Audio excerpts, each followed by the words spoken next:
ये आखिरी king of Mirzapur होंगे। सारी उम्र मैं चौपर जा पड़ी। মির্জাপুর সিজন 3 10টা এপিসোড, তাও আবার এক একটা এপিসোড প্রায় 1 ঘন্টা করে। দেখতে শুরু করার কিছুক্ষণ পরই কেন যেন হঠাৎ বোরিং লাগতে শুরু করেছিল। আসলে সবার এক্সপেকটেশন যা ছিল সেটা পূরণ করতে পারেনি মির্জাপুর সিজন 3। খুবই স্বল্প সময়ের মধ্যে এই 10টা এপিসোডকে আমরা এক্সপ্লেইন করার চেষ্টা করেছি। আশা করি আপনাদের ভিডিওটি ভালো লাগবে। মির্জাপুর সিজন 3 প্রথমেই দেখা যায় যে সবার এক্সপেকটেশনের উপরে মুতে দিয়ে মুন্না ভাইয়াকে আসলেই মেরে ফেলা হয়েছে। সবাই যে বলছিল যে না, গুলি হার্টে লাগে নাই, মুন্না ভাইয়া এখনো বেঁচে আছে, তাই এত কনফিউশন না রেখে ফার্স্টে মুন্না ভাইয়ার মৃত্যুর কাজটাই সেরে ফেলে। মুন্না ভাইয়ার মৃত্যুর সময় সেখানে ছিল শুধু মাধুরী ভাবি, আর বাকি কেউই ছিল না। অন্তিম সংস্কার শেষে মাধুরী ভাবি মিডিয়ার সামনে বলে যে গুড্ডুর সাথে সাথে আমি মির্জাপুরের চেয়ারও শেষ করে ফেলবো। এদিকে গুড্ডুর বাপ রামাকান্ত পণ্ডিত মরিয়াকে মারার পরে কোর্টে এসে নিজেকে সারেন্ডার করে দেয়। তাকে যখন জেলে নিয়ে যাওয়া হচ্ছিল সেই সময় গুড্ডু পুলিশের গাড়ির সামনে এসে তার গাড়ি থামায়। গুড্ডু তার বাবার সাথে দেখা করে বলে, তোমার পরিবর্তে একটা ক্রিমিনালই জেলে যাবে, তুমি চলে আসো আমাদের সাথে। তার বাবা সাফ সাফ মানা করে দেয়। এদিকে সারাদ মাধুরীর কাছে যায় সাপোর্ট নেওয়া দেওয়া করতে। যাওয়ার আগ দিয়ে সারাদ কালীন ভাইয়ার খবরও জিজ্ঞেস করে মাধুরীকে। মাধুরী বলে যে কালীন ভাইয়ার এখনো কোনো খোঁজ পাওয়া যায়নি, আর কালীন ভাইয়া যে সারাদের সাথে আছে এই কথাটা সারাদ লুকিয়ে রাখে মাধুরীর কাছ থেকে। গুড্ডু তার বাসায় ব্যাক এসে তার মা আর তার বোনকে বলে যে কালীন ভাইয়ার বাসায় যে উঠতে, সেটাই এখন তাদের বাসা, কিন্তু তার ফ্যামিলি তাকে মানা করে দেয়। মাধুরী এদিকে আছে খুব রাগে গুড্ডুর উপরে, তার স্বামীকে মেরে ফেলেছে, তাই সে আইজিকে বলে যে গুড্ডুকে মেরে ফেলতে। পূর্বাঞ্চলের মুখ্যের এখন একটা ইলেকশন হবে, তাই গোলু এখন খুঁজতে বেরিয়েছে কালীন ভাইয়াকে, কারণ তার ডেড বডি পাওয়া যায়নি। আর তার ডেড বডি পাওয়া না পর্যন্ত কেউ মানতেই যাবে না যে মির্জাপুরের নতুন কিং এখন গুড্ডু। এদিকে জনপুর একটা মিটিং এ সারাদ অনেকগুলো বাহুবালীকে তার নিজের সাইডে করে নেয়। এরপরে সারাদ যায় মেরুত, সেখানে বাকি বাহুবালীদেরকে তার সাপোর্টে আনার চেষ্টা করে। গুড্ডু আর গোলুও নিজেদের জায়গা মজবুত করার চেষ্টা করতে থাকে। কিছুদিন পরই রাজ্যের অনেকগুলো বাহুবালী এক জায়গায় একটা মিটিং এ বসে। মিটিংটা ছিল জনপুরে, সেখানে গুড্ডু আসে। আর গুড্ডুর আর সারাদের কথা কাটাকাটিতে এক পর্যায়ে তাদের মারামারি লেগে যায়। সারাদ বলে পূর্বাঞ্চলের গদিকে এখন জনপুরে শিফট করার কথা, কারণ মির্জাপুরে কোনো কিং নাই। এরপর দুজনকে দশেরা পর্যন্ত টাইম দেওয়া হয় যে নিজেদের দাবি দশেরার আগেই প্রুভ করে দেখাও। এরপরে সারাদ চলে যায় একটা লুকানো এলাকায়, যেখানে কালীন ভাইয়াকে চিকিৎসা করা হচ্ছিল। আসলে এটা ছিল দাদা তিয়াগির এলাকা। আইজি এদিকে বাল্মীকি নামের একটা কারাপ্ট পুলিশ অফিসারকে মির্জাপুরে পাঠায় গুড্ডুকে মারার জন্য। এদিকে দাদা তিয়াগি কালীন ভাইয়ের সাথে দেখা করতে আসে আর সারাদকে জিজ্ঞেস করে, তো তুমি তোমার সব থেকে বড় শত্রুকে কেন বাঁচাচ্ছ, তোমার উদ্দেশ্য কি এর পিছে? এদিকে বাল্মীকি তার মানুষজনদেরকে ছেড়ে দেয় গুড্ডুকে মারার জন্য। এদিকে গুড্ডু নিজের বন্দুকের ব্যবসাকে বাড়ানোর জন্য উঠে পড়ে লাগে। জেলের মধ্যে দেখা যায় লালা আর গুড্ডুর বাবা একই সাথে আছে। লালা গুড্ডুর জন্য এখনো ফেসে আছে জেলের মধ্যে। এদিকে গুড্ডু আর গোলু আফিমের বিজনেসের ব্যাপারেও ভাবতে শুরু করেছে, কারণ তাদের লাগবে এখন টাকা। সারাদ এদিকে লালার সাথে জেলে দেখা করতে চাই আর তার সাথে আফিমের বিজনেসের ব্যাপারে কথা বলে। লালা একটা শর্ত জুড়ে দেয়, সে আফিমের বিজনেস সারাদের সাথে করবে, বিনিময়ে তার লাগবে বেইল। গোলু এইদিকে জেপি ইয়াদবকে খুঁজে, কারণ তাদেরও তাদের মাথার উপর একটা নেতার সাপোর্ট লাগবে।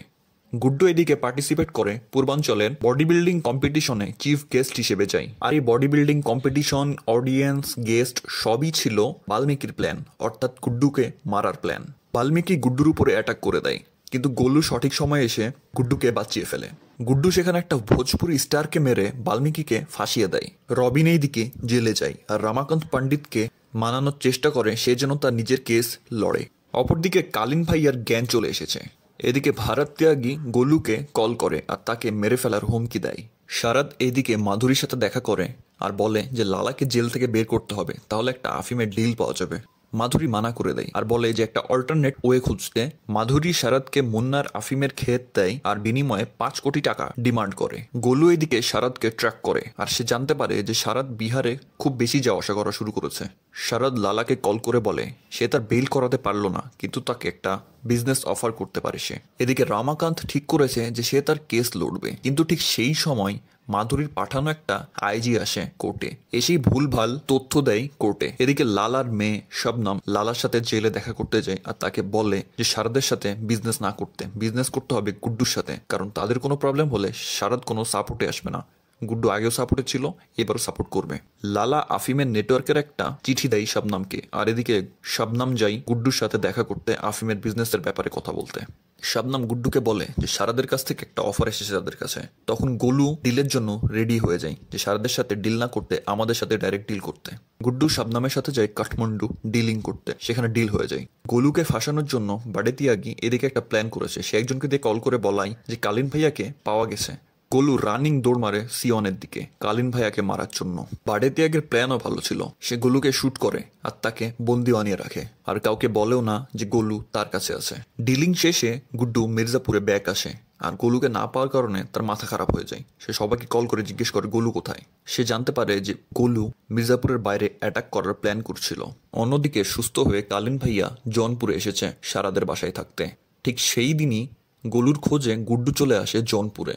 তাদের দুইজনের সেখানে ঝগড়া লেগে যায়। তারা দুজনকে শুট করতে যাবে, সেই সময় মনোয়ারের একটা কল আসে আর সে সব থামিয়ে দেয়। কিন্তু এটার পিছিয়ে ছিল আব্বাস নামের একটা লোকের হাত। তার পরিচয় সম্পূর্ণ সিজনে দেখানোই হয়নি। সারাদের কাছে এদিকে খবর আসে যে লালা আফিমের বিজনেস শুরু করেছে গুড্ডুর সাথে। কালিন ভাইয়া সারাদকে বলে যে আফিম আসবে নদীর রুট দিয়ে। কথাটা শুনে সারাদ যায় মাধুরীর কাছে আর তাকে বলে নদীর রুট দিয়ে আফিম আসবে, তাই নার্কোটিক্স ডিপার্টমেন্টকে জানিয়ে দিতে। গুড্ডুর এদিকে মাথা খারাপ, গোলুকে খুঁজে পাওয়া যাচ্ছে না। বিনা তখন গুড্ডুকে কোকেন দিয়ে যায়। গুড্ডু নেশা করা শুরু করে কোকেনের নেশা করার পর গুড্ডুর মাথা আরো খারাপ হয়ে যায়। সে শুরু করে গ্যাং ওয়ার। গুড্ডু সারাদের সাথে থাকা যতগুলো ডন ছিল সবাইকে একটা একটা করে মারা শুরু করে। অন্যদিকে কালিন ভাইয়ের সারাদকে বলে যে গুড্ডুর অ্যাকশনের উপরে এখনই কোনো রিয়াকশন দেখিও না।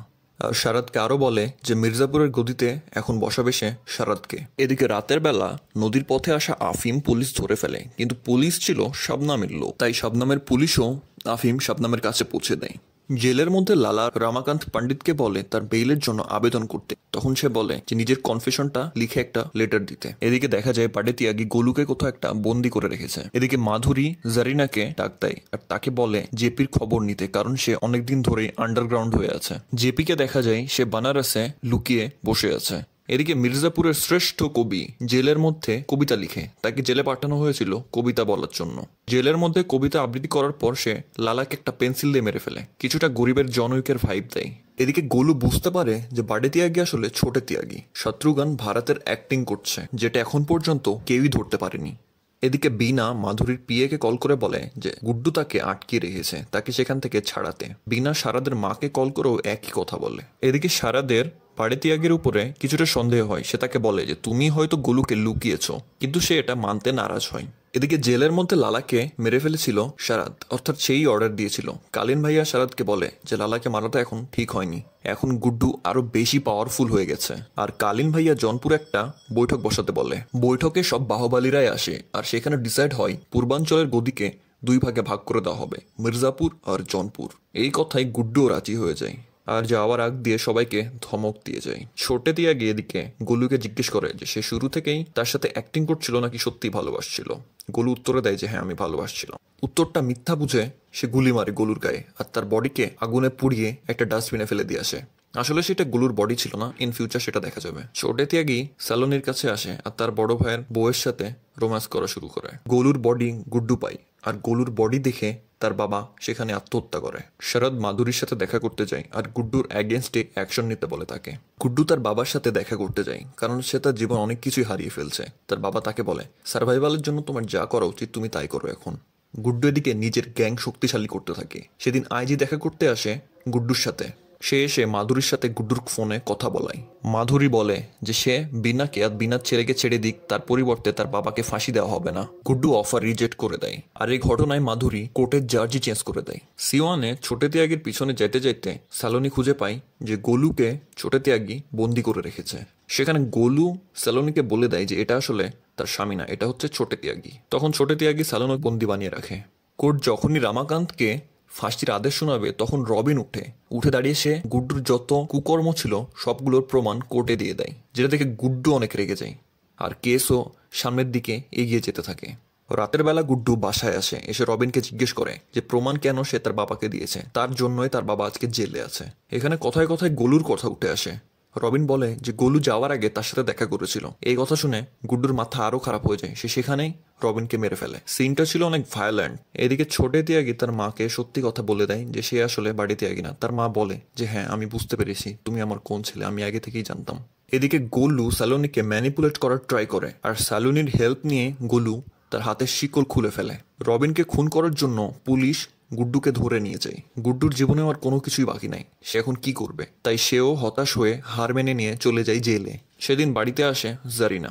এসে বিনা আর তার ছেলেকে নিয়ে চলে যায়। এদিকে শারাদ লখনৌতে আসে আর মাধুরী শারাদকে বলে যে গুড্ডু কাস্টাডিতে আছে। ওইদিকে জেপি জারিনাকে ডাক দেয় তার গে অ্যাসিস্ট্যান্টের মাধ্যমে। ছোটতে আগে স্কুলে যায় গোলু আর সালোনির সাথে দেখা করতে। সেই জায়গাতে গোলু সালোনির হাত কেটে পালিয়ে যায়। জেলের মধ্যে সবগুলো কয়েদি গুড্ডুকে অ্যাটাক করতে থাকে। সেখানে অনেক ভালো মারামারি হয়, সে সবাইকেই মারে, কিন্তু লাস্টে একটা কয়েদি এসে গুড্ডুকে মারে আর তাকে অনেক আহত করে ফেলে। এদিকে ডিম্পিকে তার বাবা বলে দেয় যে সিএম এর মার্ডারে হাত রয়েছে শারাদের, তুমি এই প্রমাণটা নিয়ে ডাইরেক্ট চলে যাও মাধুরীর কাছে।